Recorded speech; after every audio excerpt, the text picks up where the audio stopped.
E como é que era a sua vida lá de criança, lá em São Paulo e tal? Em São Paulo, a minha vida de criança foi sempre ir pra escola, normal e tal. E o mais diferente, assim, na minha vida foi aos 14 anos, que desde criança eu já venho mostrando, assim, a ser uma criança diferente das outras, né? Dos outros meninos, né, no caso. E, e, no entanto, o que acontecia? Quando eu era mais nova, quando eu era criança, né? Desculpa, travei um pouquinho, mas tá tudo bem. Tá. Aqui tá à vontade. Eu gosto de conversar na hora, mas depois a gente relaxa um pouquinho mais, vai, pode ficar Tá. tranquilo. E, aí eu fui crescendo, né? E com 14 anos eu me assumi como gay, mas eu não me enquadrava como um gay, porque eu era uma menina, já era uma menina muito feminina. Tive muito problema em casa com os meus pais e tal. E depois, conforme o tempo foi passando, com 16 anos, eu já estava completamente menina Com e tal. 16 anos. Com 16 anos. Mas assim, mesmo com 14, mesmo antes, né, você já sabia... Eu já sabia, né? porque eu já fui automaticamente, tipo, virando menina sem eu perceber, assim, porque aos 14 anos, por exemplo, eu já sempre tive a aparência feminina, por exemplo. Então, aos 14 anos, um menino me beijou pensando que eu era menina. Olha só. Muito bacana. Pra mim, né? Eu amei.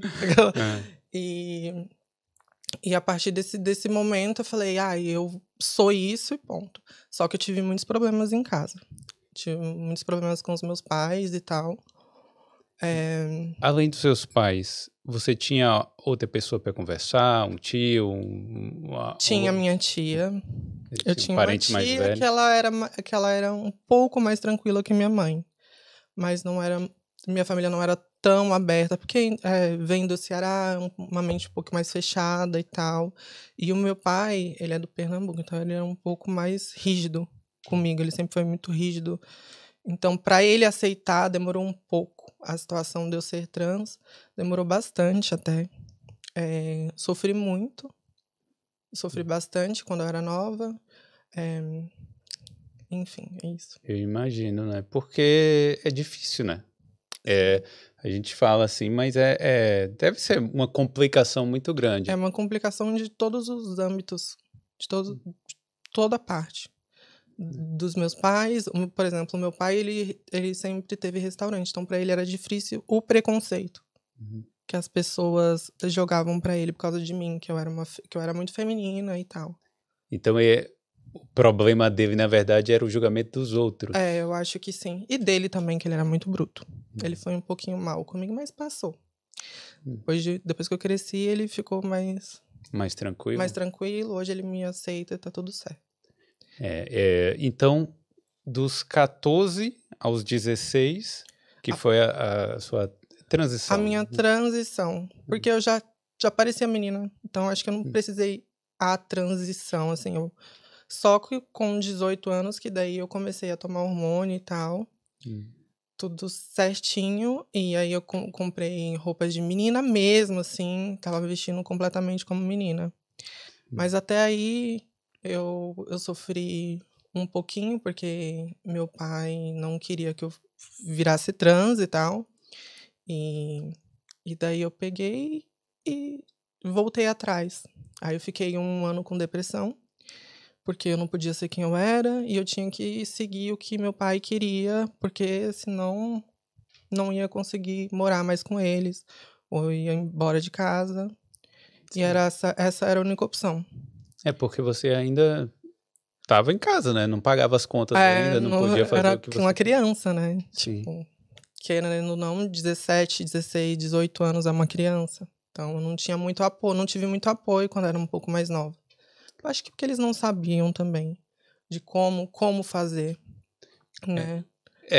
Tipo, é um pouco de ignorância no sentido da palavra, assim, não de ser ignorante, né? Sim. Mas de não saber. De não saber, um pouco de não ter referência, não ter referência. Não tiveram referência. E eu tive que ser a minha própria referência. Sim. Lá em casa. Então, eu mostrei pra eles com 18 anos, com 18 não, com 20, acho que 21, que eu não ia ser qualquer coisa. Eu saí da casa da minha mãe com 19 e fui viver minha vida. E aí, daí eu trabalhei e virei uma pessoa independente, assim. Rapidinho, antes disso, fora do âmbito familiar, na escola e tal, como é que era? Na escola, quando eu era mais nova, com uns 14 aos 15 anos, que eu era não era completamente feminina, eu tinha sim preconceito, mas eu não sentia tanto, porque eu sempre fui uma pessoa de respeitar o espaço das pessoas, porque eu queria que as pessoas respeitassem os meus, mas mesmo assim, óbvio que tinha preconceito. Já cheguei a apanhar. Apanhando na escola? Sim, já cheguei a apanhar na escola e tal, por eu ser diferente, ou só por eu ser eu, assim. Mas isso foi uma coisa frequente ou foi uma vez? Foi uma vez ou outra, mas apanhei. Caramba. A gente não esquece, né? Claro. E... o que mais? Não, então aí você chegou a apanhar lá na escola, mas fora isso, né? Tipo, você falou, né? Eu respeitava o espaço dos outros para as outras pessoas respeitarem o seu também. Sim, respeitarem o meu e eu esqueci um pouquinho. E tinha amizades, mas era tranquilo, né? Não. Em questão, eu tinha amizades, assim, não dentro de casa, mas eu tinha amizade na escola. Na escola. Então, as minhas amigas eram as amigas que eu ia dormir na casa delas. Então, na casa das minhas amigas, eu podia ser quem eu era, assim. E quando eu tinha uns 16 anos, eu ia numa matinezinha, assim. E nessa matinê, eles deixavam ser quem eu era. Então, lá, eu ia super feliz. Todos os domingos eu ia nessa matinê. Eles me tratavam super bem como menina já. Então, lá eu me sentia super feliz. Então, como meus pais trabalhavam o dia inteiro, então eu aproveitava o domingo pra me arrumar e ir pra essa festa. E, tipo, lá eu era bem recebida, como eu gosto de ser recebida. Sim. Em casa eu não tinha esse apoio, mas lá eu tinha, então gostava muito, era muito bem recebida. Pô, mas eu fico imaginando, porque São Paulo é um lugar, tipo, cosmopolitano, né? Tem gente do mundo todo e tal. É isso, né? Fora da sua casa, provavelmente a galera era bem cabeça aberta. Era bem cabeça aberta, mas não tanto, assim, mas era. Era bem mente aberta, eu adorava. Obrigado demais por ter visto esse corte. Para saber como sair do zero e conseguir o seu primeiro emprego na Europa, clique aqui no link da descrição.